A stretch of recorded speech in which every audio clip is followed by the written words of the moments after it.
Hi there, a quick Pride Daily Extra with the breaking news: drag queen The Vivienne has died at the age of 32.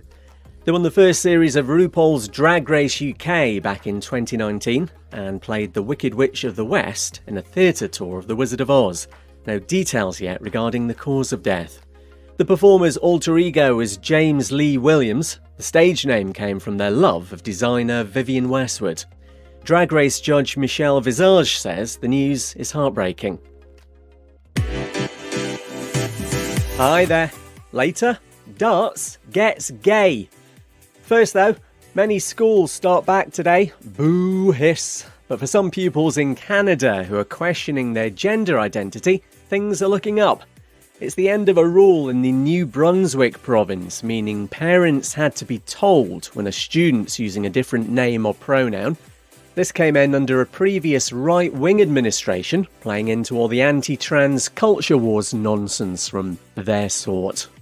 New Brunswick's child and youth advocate Kelly Lamrock tells CBC News we need to lower the temperature. The greatest thing we can do, I think, for kids who are going through some of these tough questions is calm the adults down and build as big a consensus. I'd like to go back to an age where this isn't political. Keeping parents in the loop is now encouraged, but no longer required. Next to Russia, where looking too gay can get you fined. 8 people were arrested in a nightclub in Tula, south of Moscow, last February. It's thought 7 have now been fined for trying to arouse interest in non-traditional sexual relations. The 8th person successfully argued he was just a goth. And at the World Darts Championship, yes, you heard me right, the finals had an out-gay referee for the first time. Hugh Ware took charge for the second half, which saw Luke Littler come out on top. Says no matter who you are, you can achieve in any world you want to, and most importantly, you can belong. Just thinking actually, Tom Cruise is famously small, but is Luke littler?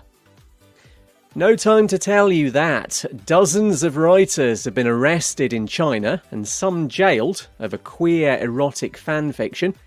And Robbie Williams says he'd watch a gay AI porn version of himself. Good to know. Hi there. Later, same-sex marriage in Liechtenstein.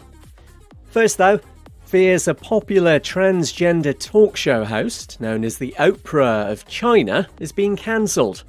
Jin Jing has been famous there for decades, also as a dancer and choreographer, but over the last few months, many of her performances have been scrapped at the last minute. Could be tied up with an anti-LGBTQ+ crackdown in China that's seen, amongst other things, pride events banned and queer content censored.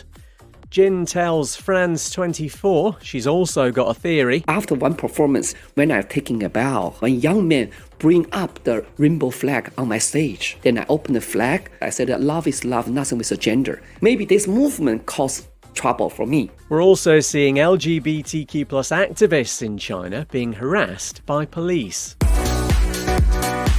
Meta, the social media behemoth, has admitted some LGBTQ+ Facebook content's been removed in Australia due to what it calls a technical error.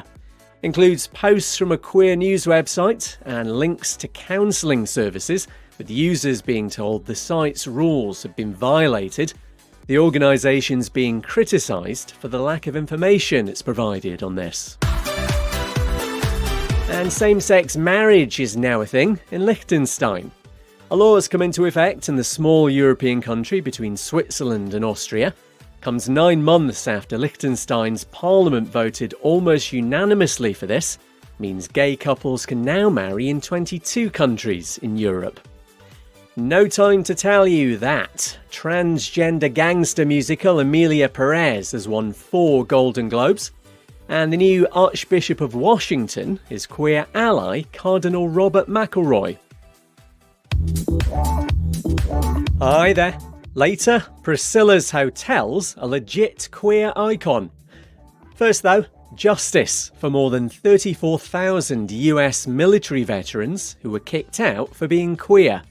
Discriminatory policies going back decades, including Don't Ask, Don't Tell, targeted LGBTQ+ service members.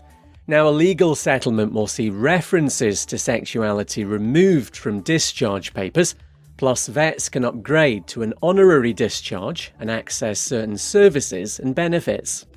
Lily Stefanidis helped bring this about. They were booted from the Navy back in 1988. I feel like on the inside now, I feel whole. Like some shackles just came off of me.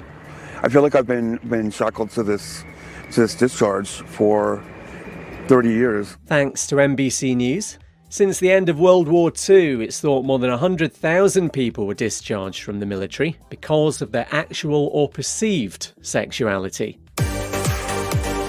You know these puberty blockers that are going to be the end of civilization or something?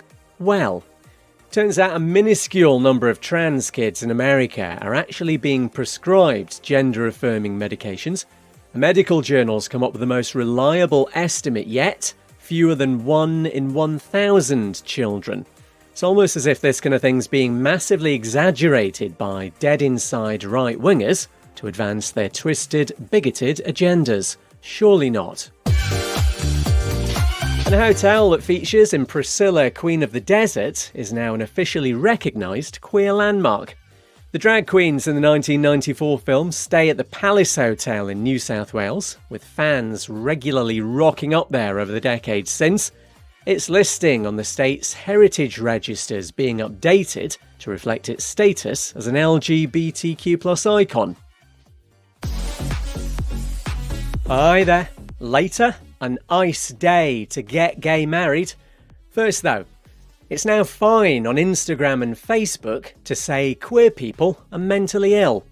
Parent company Meta's gotten rid of hate speech restrictions because spineless excuse for a CEO Mark Zuckerberg wants to suck right up to convicted felon and sexual abuser Donald Trump.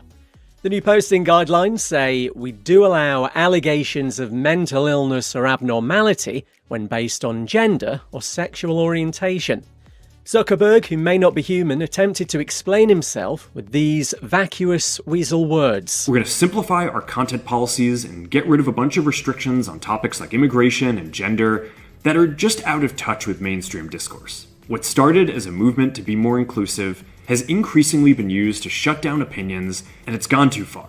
So I want to make sure that people can share their beliefs and experiences on our platforms. Queer advocacy group GLAD says Meta's normalising anti-LGBTQ+ hatred for profit. Next to Israel, where two same-sex parents have legally adopted a child together for the first time. Previously, Shea Gertler and Shahar Globerman could have done this as individuals, but not as a family unit. A court ruling just over a year ago changed that, and now they've adopted their 3-year-old son, Shai Shana. And another gay wedding we've not been invited to. Former Team USA figure skater Joe Johnson's tied the knot with Mitchell Allison at Brooklyn Municipal Building in New York, which is where I got married last year. 2 minutes in and out, no messing. They've snuck the news out without much comment on Instagram, although Mitchell does say he's so thankful for his husband. Hi there. Later, a queer sports day in Dublin. First though, Sunday's the 25th anniversary of a ban being lifted on gay people serving in the UK military. Serving their country, not serving looks. Don't be acting the giddy goat. This was a thing between 1967, when the decriminalisation of homosexuality began in the UK, and the year 2000. It led to soldiers losing their medals and pension rights, and even being imprisoned. All this happened to Steve Purvis, who tells ITV News he was dishonourably discharged in 1985 over a gay relationship. We were all in disgrace. We all felt ashamed, and it took a long time to come to terms with what had happened.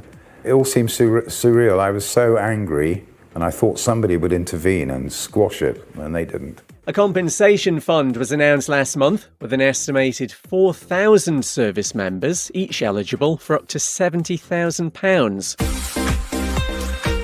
Lithuania's gay propaganda law has been struck down by the country's constitutional court.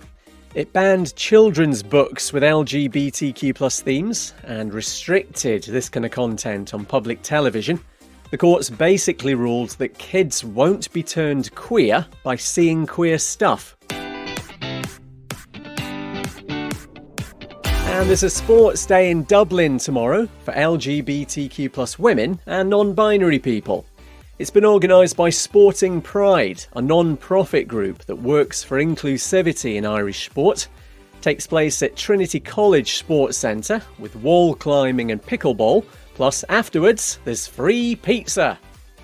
No time to tell you that a Russian man's been fined 100,000 rubles for joking he'd started the international LGBTQ+ rights movement. And it's the annual Mid-Atlantic Leather Weekend in Washington, D.C., with the dance party bigged up as their most debaucherous yet. I'll be staying home doing some cross-stitch, fully leathered up, of course. Hi there, an extra Pride Daily for you. Anti-gay crusader Anita Bryant has died at the age of 84. Alongside her career as a multi-Grammy-nominated pop singer in the US, the evangelical Christian began fighting against queer rights in 1977. She was outraged a new rule in Florida meant you couldn't stop gay people teaching in schools and help get it overturned. It's an abomination to practice homosexuality, and the same is true for, like Archbishop Carroll, who took the stand that he would go to jail rather than to hire known homosexuals into their schools. And our pastor said that he would do the same and would even burn the school rather than allow them to be taught with homosexuals. And we feel as strongly. During a personal appearance off the back of a success in Florida, Bryant was hit in the face with a banana cream pie by a gay rights activist. She said, well, at least it's a fruit pie.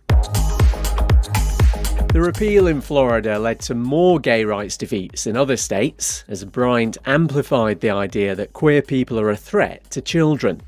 She founded the Save Our Children organisation, which linked homosexuality with paedophilia. Just biologically, that God made mothers so that we can reproduce. Homosexuals cannot reproduce biologically, but they have to reproduce by recruiting our children. Then there was Anita Bryant Ministries, which offered deprogramming for gay people. Said she loved homosexuals, but hated their sin.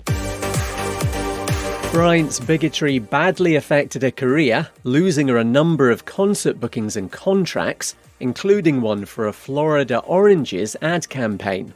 Some gay bars stopped serving vodka and orange, substituting apple juice instead. They called it the Anita Bryant cocktail. In 2021, Bryant's granddaughter came out as gay. We're also on your smart speaker. Ask it to play the latest Pride Daily. I'm Kev McGrath. See you next week.